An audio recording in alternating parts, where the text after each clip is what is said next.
The day I found out my parents used my inheritance to buy my sister a car. I was standing in a hospital hallway that smelled like bleach and dying flowers.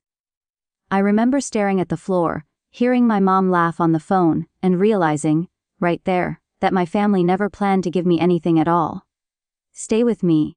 Because the phone call my grandmother made from hospice changed every single life in that family forever.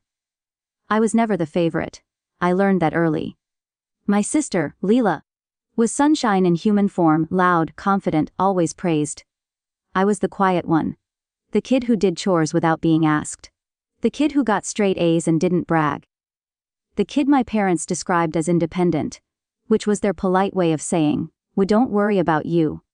When my grandmother, Nana Ruth, got sick, I moved back home to help. Hospice moved into the house like a shadow. Oxygen tanks, nurses whispering. Time slowing down. Nana Ruth and I had always been close. When I was little, she used to slip me coins for ice cream, and tell me stories about growing up with nothing, and saving every penny. She believed in fairness like it was a religion. One night, when everyone else was asleep, she asked me to sit beside her bed. Her voice was thin, but her eyes were sharp. "They think I don't notice?" she said. "Ooh," I asked. "Your parents, always talking in the hallway. Always planning." She reached for my hand. Her grip was weak, but deliberate. "I changed my will," she said. "I split things evenly between you and your sister. Half and half. I wanted you to know." I nodded, not knowing what to say. I didn't care about the money. I cared that she trusted me enough to tell me. A week later, Leela pulled into the driveway with a brand new car. Shiny black. Still smelled like plastic and leather. My parents stood outside clapping like she'd just won an award. "What do you think?" My mom asked me, smiling too wide. "It's nice," I said. Leela tossed me the keys for a second. "One to sit inside. Dad says it's technically ours." Ours. That word stuck in my throat. That night, I overheard them in the kitchen. My name floated through the air like something dirty. "She won't notice," my dad said. "She never asks questions," my mom replied. "And Leela needs it more." I felt something cold spread through my chest. The next morning, I asked them directly. My voice shook, but I asked, "Did you use Nana's inheritance to buy Leela's car?" My mom didn't even look guilty. She sighed, like I was being dramatic. "It was easier this way," she said. "We'll make it up to you later." Later. The word people use when they never intend to do anything. I went to Nana Ruth's room and sat by her bed. She could tell something was wrong. She always could. "They did it, didn't they?" she whispered. I nodded. Her jaw tightened. For the first time since she got sick, I saw anger in her eyes. "Get me my phone." I hesitated. "Nana, you should rest." She squeezed my hand harder than I thought she could. "Now." She dialed a number I didn't recognize. "Put it on speaker." Her voice changed when the line connected, calm, clear, powerful. "David," she said. There was a pause. Then a man's voice, suddenly respectful. "Mrs. Carter." I didn't expect. "Neither did I," she said. "Listen carefully. I need you to execute the contingency." I didn't understand. My parents didn't either, because my mom walked in just then and froze when she saw the phone. "Mom," she said. "What are you doing?" Nana Ruth didn't even look at her. "Effective immediately," she said. "I'm revoking the family trust access. All assets go into a protected account. Beneficiary distribution only. No parental control." My dad rushed in. "What is this?" "Ruth, you're confused." She turned her head slowly and looked straight at them.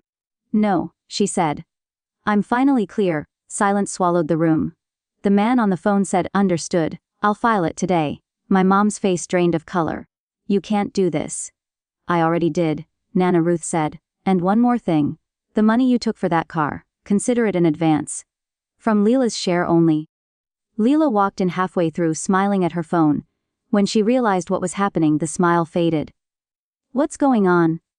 Nana Ruth looked at her, softer now. "Sweetheart," she said, "actions have consequences." After that call, everything changed. The house felt different, quieter. Tense. My parents avoided my eyes. Leela stopped showing off her car. A few days later, Nana Ruth passed away, peacefully, holding my hand. At the funeral, people hugged my parents and told them how lucky they were. I watched them nod, pretending nothing was wrong. A week later, the lawyer called us all in. We sat around a polished table. My parents confident, Leela bored me silent. The lawyer read the will. Half to me, half to Leela, but with conditions. My share was placed in a trust I controlled alone. Education, housing, business, no interference. Leela's share, reduced by the exact cost of the car. Plus penalties for early withdrawal. My parents' faces collapsed. You knew. My mom whispered to me afterward. I looked at her calmly. Nana knew. They tried to apologize. Tried to explain, tried to guilt me. I listened, quietly, patiently. Then I moved out. Months passed. I used my inheritance to start a small business. Nothing flashy, just smart. It grew. Leela struggled. The car payments ate into her life. My parents couldn't help her anymore. One night my mom called me crying. We're losing the house, she said. We thought you might. I thought of Nana Ruth, of fairness, of that phone call from hospice. I'm sorry, I said. I don't interfere. And for the first time in my life, I felt something I'd never felt before. Peace. Not because they suffered, but because they finally understood. I was never invisible. I was just waiting. The funny thing about revenge is that it doesn't always arrive with shouting or slammed doors. Sometimes it shows up quietly, over time, while you're busy rebuilding yourself. After I said no to my mother, I didn't hang up right away. I listened to her breathing on the other end of the line. Heavy. Uneven. Like the weight of years had finally settled on her chest. You've changed, she said. No, I replied. I just stopped pretending. I ended the call gently. No anger in my voice, no satisfaction either. Just distance. Weeks later, I heard through relatives that my parents had sold most of the furniture. That they were arguing constantly. That my dad blamed my mom, and my mom blamed Nana Ruth. And when there was no one left to blame, they blamed me. Leela tried to reach out next. She showed up at my apartment unannounced one evening. The same sister who used to toss me keys and call everything ours, stood there, eyes tired, mascara smudged. Can we talk? She asked. I stepped aside. She sat on my couch like she didn't recognize the place. Like she didn't recognize me. They're saying this is your fault, she said quietly. I almost laughed. Almost. And what do you think? I asked. She looked down at her hands. I think I didn't ask where the money came from. I didn't want to know. There it was. The truth, finally spoken. I'm drowning, she whispered. The car, the bills. The pressure. They told me you'd help if I asked. I leaned back and watched her carefully. Not with anger. With clarity. Nana gave us both a chance. I said. You spent yours before you earned it. She flinched. I'm not punishing you. I continued. I'm just not rescuing you. She nodded slowly. Like someone accepting a sentence they already knew was coming. When she left, she didn't ask for a hug. Months turned into a year. My business grew real. I hired 2 people. Then 4. I worked late nights fueled by purpose instead of resentment. Every time I felt tired, I remembered that hospital hallway. The laughter. The betrayal. And I kept. The call came. My father. I almost didn't answer. I was wrong, he said immediately. No greeting, no excuses. Just those 3 words. I stayed silent. We thought you were strong enough to handle it, he continued. We thought you didn't need protecting. I closed my eyes. Strong people still deserve fairness, I said. He exhaled shakily. Your grandmother knew that. Yes, I said. She did. He didn't ask for money, he didn't ask for help. He just said, I'm sorry we taught you that love had conditions. That apology didn't fix everything. But it closed something inside me. The final twist came on a quiet afternoon when I visited Nana Ruth's grave alone. I stood there for a long time. Wind brushing the grass, sun warm on my face. I got it, I whispered. The lesson. Fair doesn't mean equal effort, it means equal respect. As I turned to leave, my phone buzzed. A message from the lawyer. One final document Nana Ruth had scheduled to be delivered on the 1-year anniversary of her passing. A letter. I sat in my car and read it. She wrote that she knew exactly what would happen. That some people only reveal their true character when they think no one is watching. That inheritance wasn't about money. It was about consequences. Her final line stayed with me the most. Justice doesn't need to shout, it just needs to stand firm. I folded the letter carefully and smiled through tears. My parents lost control, my sister learned humility, and I gained something far more valuable than money. My voice. my peace, and the quiet satisfaction of knowing that when it mattered most, one call from a dying woman told the truth louder than a lifetime of lies. Even after that, the story didn't end the way most people expect. Because real consequences don't explode all at once, they echo. A few months after Nana Ruth's letter, I was invited to a family gathering, a cousin's engagement, neutral ground. I almost didn't go. But something inside me said I should. When I walked in, the room went quiet for half a second. Not dramatic, just enough. My parents looked older, smaller. My mom avoided my eyes. My dad nodded at me like a stranger trying to be polite. Leela was there too. No car keys dangling in her hand this time. No loud laugh. Just normal. She sat next to me when no one was watching. I sold the car, she said softly. I didn't respond right away. I paid off most of my debt, she continued. I moved into a smaller place. I got a second job. I turned to her. Why are you telling me this? Because I finally understand, she said. That car wasn't a gift. It was a lie. And I helped believe it. There was no bitterness in her voice. Just honesty. I don't expect anything from you, she added quickly. I just didn't want the story to end with me pretending I was still the victim. That mattered more than any apology my parents ever gave. Good, I said. Then you'll be fine. Later that evening my mom cornered me near the kitchen.